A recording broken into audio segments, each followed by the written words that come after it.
Olá, queridos amigos telespectadores, está começando mais um programa Eclésia para todo o Brasil. Esse nosso programa é um programa de catequese, de história da igreja, um programa que a gente sempre discute assuntos relacionados à doutrina da fé católica. E o programa de hoje é um daqueles dias onde a gente discute assuntos clássicos, da nossa fé, mas que sempre alguém tem dúvida, sempre tem alguém aprendendo, E nós queremos repetir esse assunto, pois é um assunto que já tratamos aqui no programa Eclésia, mas que vale a pena justamente por esse motivo, pois sempre alguém acaba tendo dúvidas, dificuldades, e a gente está aqui então para conversar sobre uma riqueza da igreja relacionada a um assunto interessante, que já vou dizer qual é.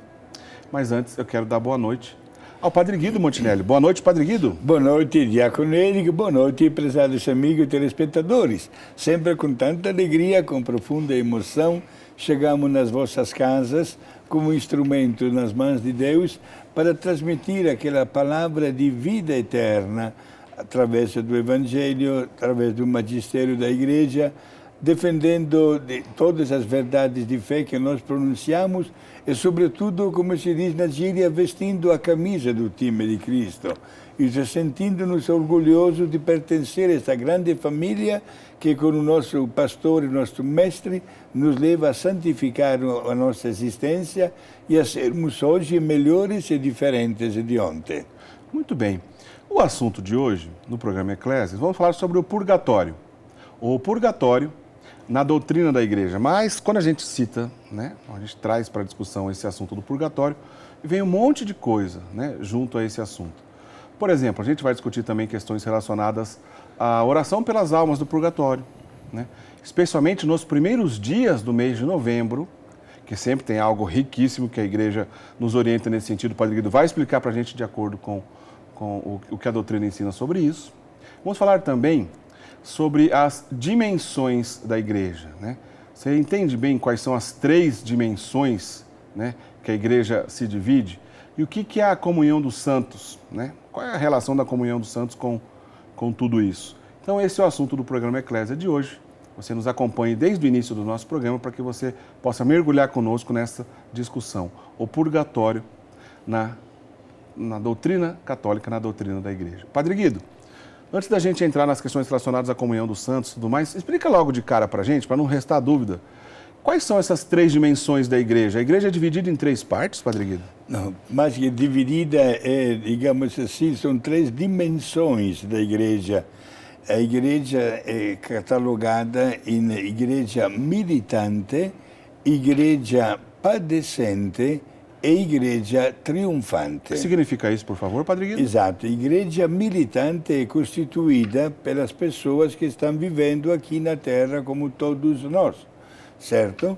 A igreja padecente ou da expectativa é formada pelas almas que estão no purgatório, certo, aguardando o dia de poder entrar definitivamente na pátria do céu. Exatamente as almas chamadas do purgatório, uma palavra um pouco não muito feliz, digamos assim, Digamos mais da sala de espera para o céu, da expectativa.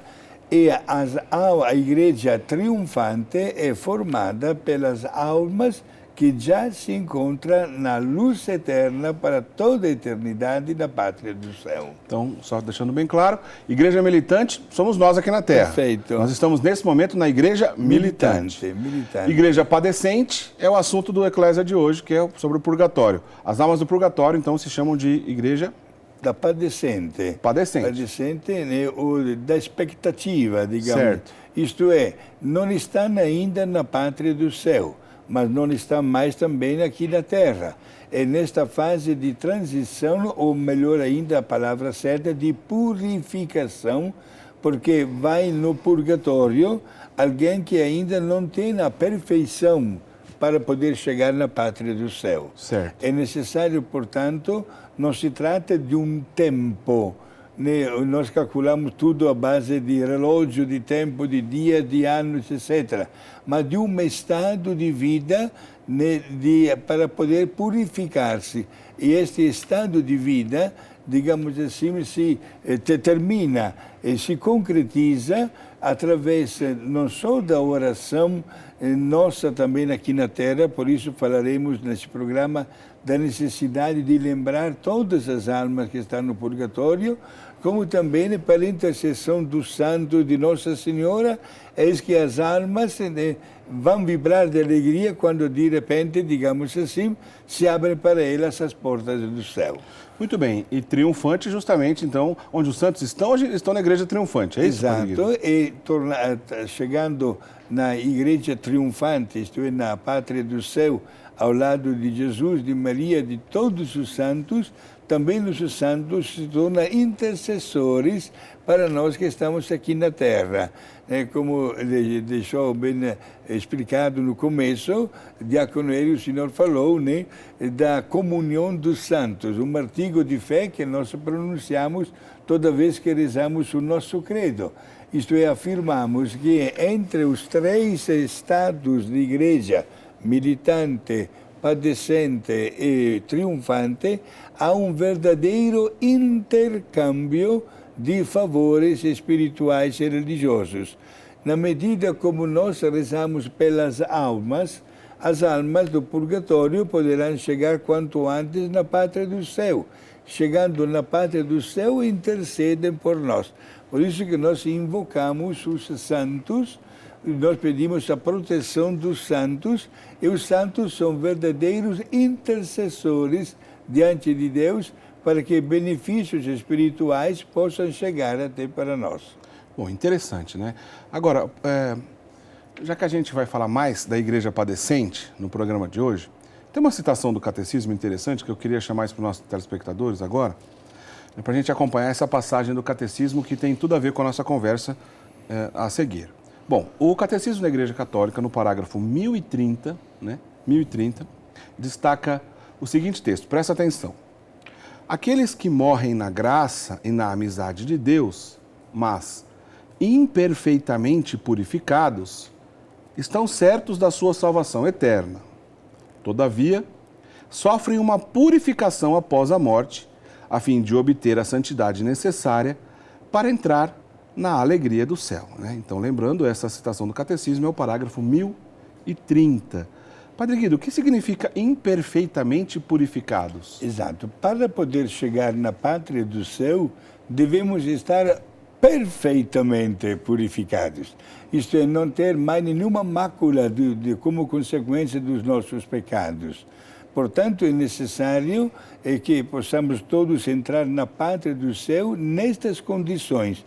Inclusive, entrando na pátria do céu, nós adquirimos o título de santos. Certo. Santos não são somente as pessoas que são canonizadas, porque é um reconhecimento também que acontece aqui na Terra, né?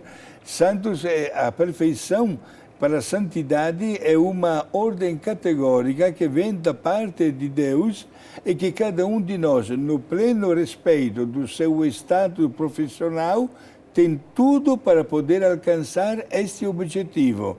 Portanto, devemos entrar na pátria do céu 100% purificados.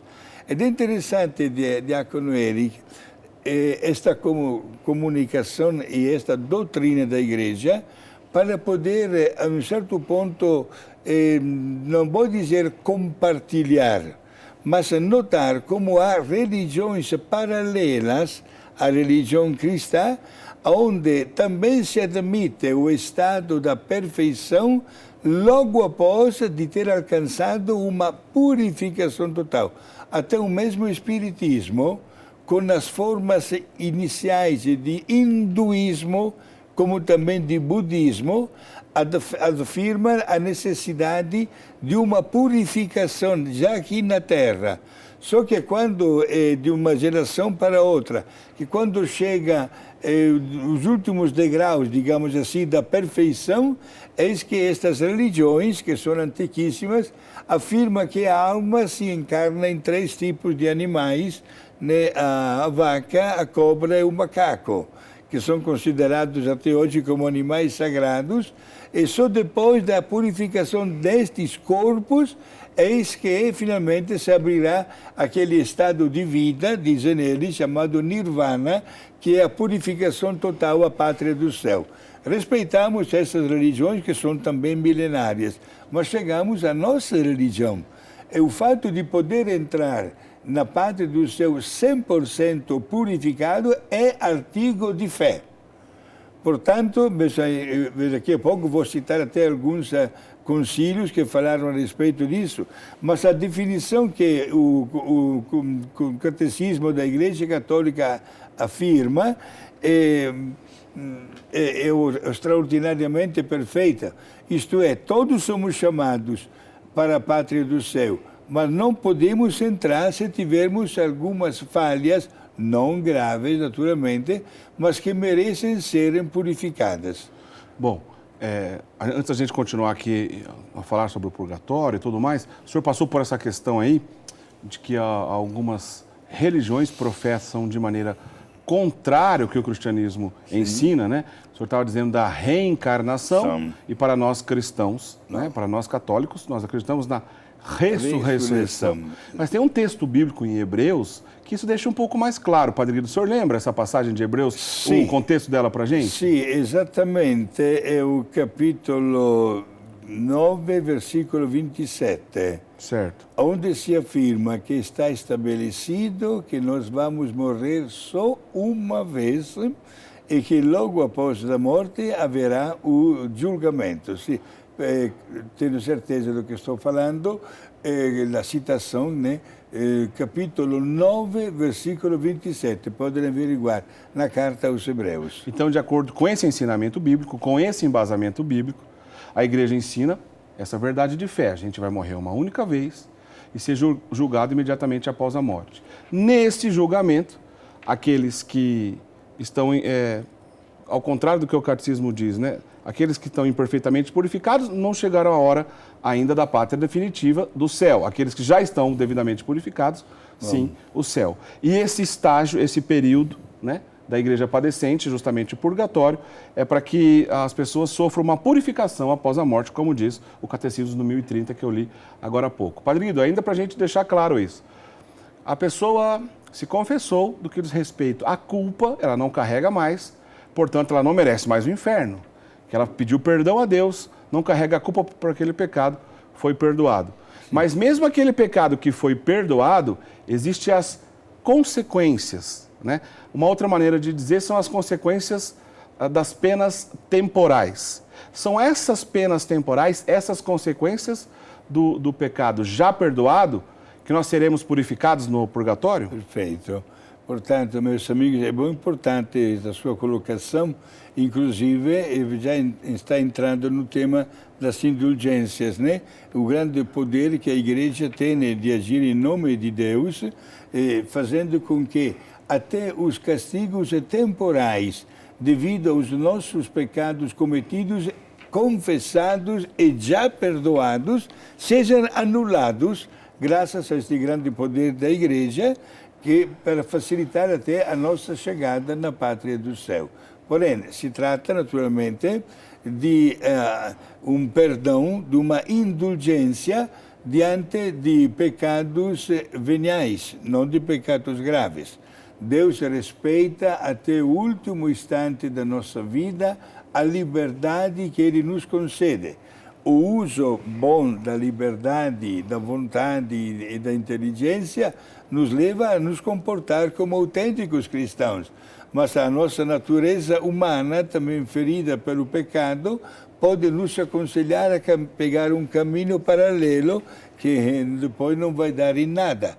Cuidado com isso, gente, porque ninguém de nós é dono do tempo. Somos chamados a santificar o momento presente. Portanto, se nós pensássemos nas consequências de todos os nossos atos, pensaríamos duas vezes antes de cometer qualquer pecado. E esta doutrina da Igreja nos convida a pensar seriamente nisso para poder um dia merecer exatamente a pátria do céu. Então, interessante, então entendido, né? Quanto à culpa, a confissão nos livra, obviamente. Não merecemos mais o inferno porque pedimos perdão a Deus e Ele, com a sua misericórdia, nos perdoou. As consequências desse pecado, as penas temporais desse pecado, serão purificados no purgatório ou serão anulados devido à indulgência. Só que sobre a indulgência, você continua assistindo o nosso programa, que já o Padre Guido vai explicar isso com mais calma, né? A gente volta nesse assunto já, sobre a indulgência, especialmente como é possível lucrar as indulgências, né? Como é possível lucrar as indulgências para as almas do purgatório nos 8 primeiros dias de novembro. O Padre Guido vai explicar isso certinho pra gente. Então se acompanha, não sai daí que já a gente volta nesse assunto. Padre Guido, continuando a questão então do purgatório. O Papa São Gregório Magno, que foi um gigante, né? Foi Papa de 540 a 604, inclusive é doutor da Igreja, ele já naquela época ensinava essa questão da possibilidade do perdão que é alcançado na outra vida, nessa outra esfera de perdão? Colocando na frente, Diácono Eric, a bondade e a misericórdia de Deus, ele aceita exatamente esse tipo de raciocínio. Acredita plenamente, o Papa Gregório Magno, na possibilidade do perdão de Deus na outra vida. Olha, gente, que é importantíssimo isso. Em primeiro lugar, para nunca abusar da bondade de Deus. Certo. Aprendamos isso, em primeiro lugar.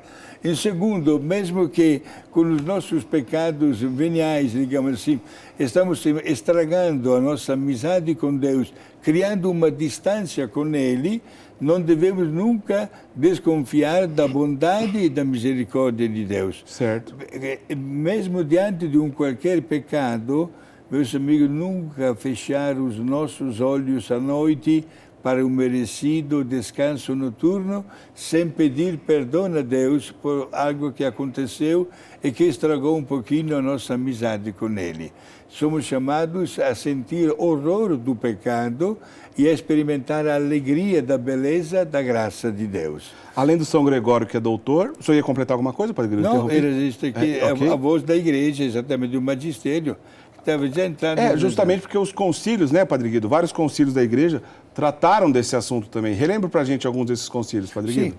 Em primeiro lugar, temos o concílio de Lyon, realizado na cidade de Lyon, na França, no ano 1274, seguido, inclusive, por mais 2 grandes concílios de Florença, celebrado no ano 1438, e do famoso Concílio de Trento, né, do ano que durou 18 anos, olha só, ano 1545 ou 1563, onde esses 3 grandes concílios definem o purgatório como a purificação final dos eleitos e afirmam também que, graças também à oração dos fiéis na terra, encurta-se, digamos assim, uma distância entre as almas e a pátria do céu. De novo a questão das indulgências. Entramos exatamente no campo da indulgência porque valoriza aquelas 3 dimensões de igreja.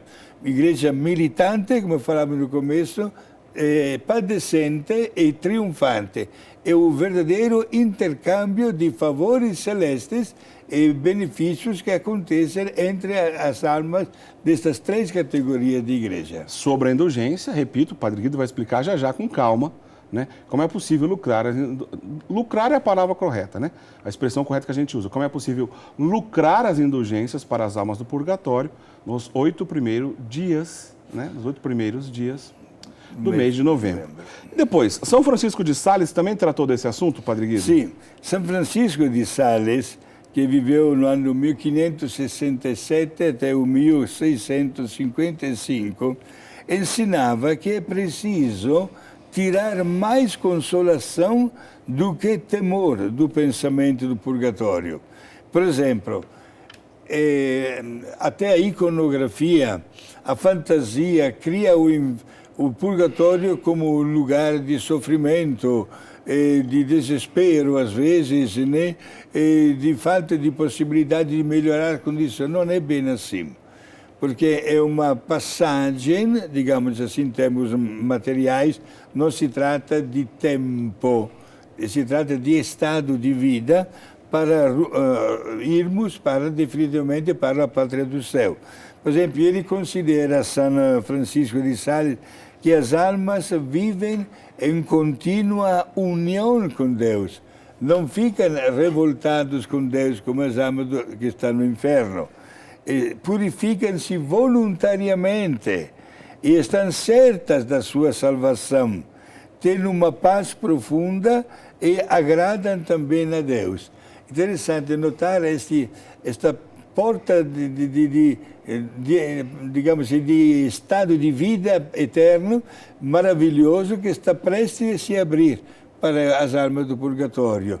Naturalmente, esta purificação quer que empenha todas as pessoas a fazer algo para que uma alma possa chegar quanto antes na pátria do céu. E eu gostei que o que São Francisco Sales ensinou, né, dizendo que essas almas purificam-se voluntariamente e estão certos da sua salvação. Tem tudo a ver com a definição dos concílios que o senhor falava anteriormente, porque os concílios, né, principalmente o concílio de Trento, né, definiu como purgatório a purificação final dos eleitos. Não é a purificação de qualquer um, dos eleitos, daqueles que já estão, né, com a garantia da salvação eterna alcançada. Porém, antes de se apresentar a Deus oficialmente, cada um de nós vai passar por essa purificação, a não ser aqueles que viveram de maneira exemplar e que conseguiram já, aqui em vida, alcançar essa purificação exata. A gente vê isso com os santos, né, Padre Guido?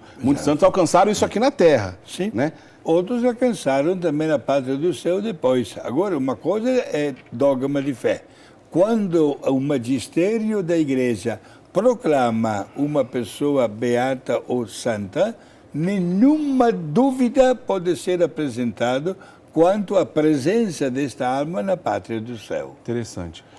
O senhor disse agora há pouco do embasamento bíblico relacionado à questão da encarnação, é justamente a passagem de Hebreus, capítulo 9, o versículo 27, lá está o embasamento bíblico.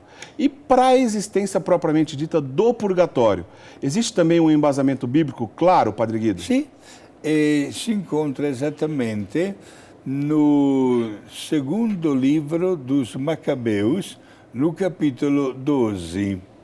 No capítulo 12 deste livro, podemos até conferir, está escrito o seguinte, que um chefe militar chamado Judas, dos Macabeus, ele assaltou com o seu exército uma cidade inimiga.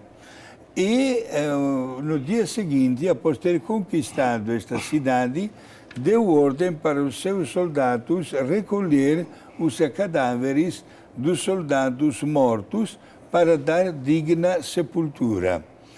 E os soldados encarregados de recolher os mortos notaram que debaixo da roupa dos soldados mortos havia vários objetos religiosos de ouro que aqueles soldados haviam roubado no templo daquela cidade. Certo. No pleno respeito das mentalidades, das culturas diferentes, roubar o tesouro de qualquer templo, mesmo que fosse dedicado a um deus ou uma deusa por aí, era considerado um pecado gravíssimo, porque ninguém tinha direito de mexer com as divindades típicas de tantos outros povos. Então, este Judas Macabeus, quando ele ficou sabendo que debaixo da roupa dos seus soldados mortos havia objetos que esses soldados haviam roubado no templo, achou e considerou como a morte tivesse sido como uma consequência por este gesto sacrílego que haviam feito. Certo. Portanto, está escrito assim na Bíblia. Ele mandou fazer uma coleta de ofertas e mandou esta coleta para o Templo de Jerusalém, para que fosse oferecido um sacrifício de expiação pelos pecados cometidos por esses soldados, porque acreditava plenamente na necessidade de entrar na pátria do céu 100% purificado. Interessante uma frase que fiz questão até de preparar. Pois não. Pode conferir, meus amigos, está escrito assim: se ele, este Judas Macabeu, não esperasse que os mortos que haviam sucumbido iriam ressuscitar, seria supérfluo e tolo pelos mortos, mas ele acreditava que uma bela recompensa aguarda os que morrem piedosamente. Por isso, diante desta afirmação, ele acreditou que oferecendo um sacrifício era como uma colaboração para que Deus se mexesse com a sua compaixão, com a sua ternura, com a sua misericórdia e perdoasse o pecado daqueles soldados, acolhendo as almas deles na pátria do céu. Então, se alguém tiver alguma dúvida, fala assim, olha, aonde que na Bíblia, né, está falando sobre o purgatório? Basta procurar o livro dos Macabeus, o segundo livro. Segundo livro dos Macabeus. Estou um pouquinho, gostei dessa sua afirmação, Diácono Eric, mas é meu dever, gente, ajudar as pessoas a ter uma maior e melhor compreensão da Bíblia Sagrada, porque toda a família das igrejas protestantes e crentes acabaram não considerando este livro como divinamente inspirado. Ah, então esse livro dos Macabeus estão entre aqueles que não estão presentes nas Bíblias protestantes? Exato, são 7 livros, todos do Antigo Testamento, e que os protestantes não consideram como livros canônicos. O livro de Tobias, o livro de Esther, estes 2 livros dos Macabeus, o livro do profeta Baruch, o livro da sabedoria e o livro do eclesiástico. Todos livros do Antigo Testamento. Para nós católicos, a Bíblia no Antigo Testamento é formada por 46 livros, para os protestantes é formada por 39 livros. Quanto ao Novo Testamento, não há nenhum problema. Todos consideramos válidos e divinamente inspirados os 27 livros que formam o Novo Testamento. Muito bem.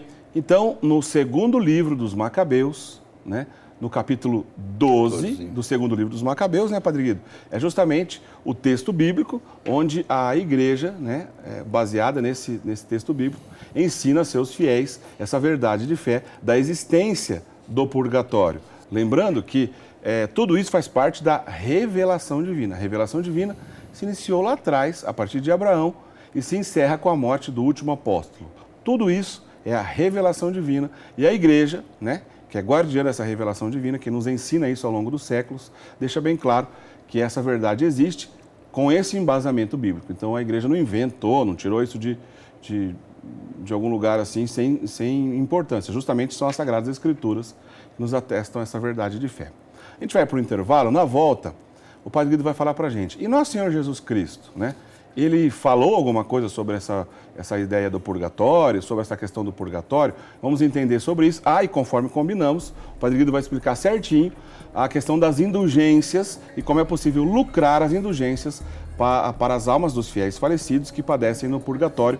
Como que a gente faz isso, especialmente nos 8 primeiros dias, nos 8 primeiros dias do mês de novembro. Não sai daí, a gente volta já já.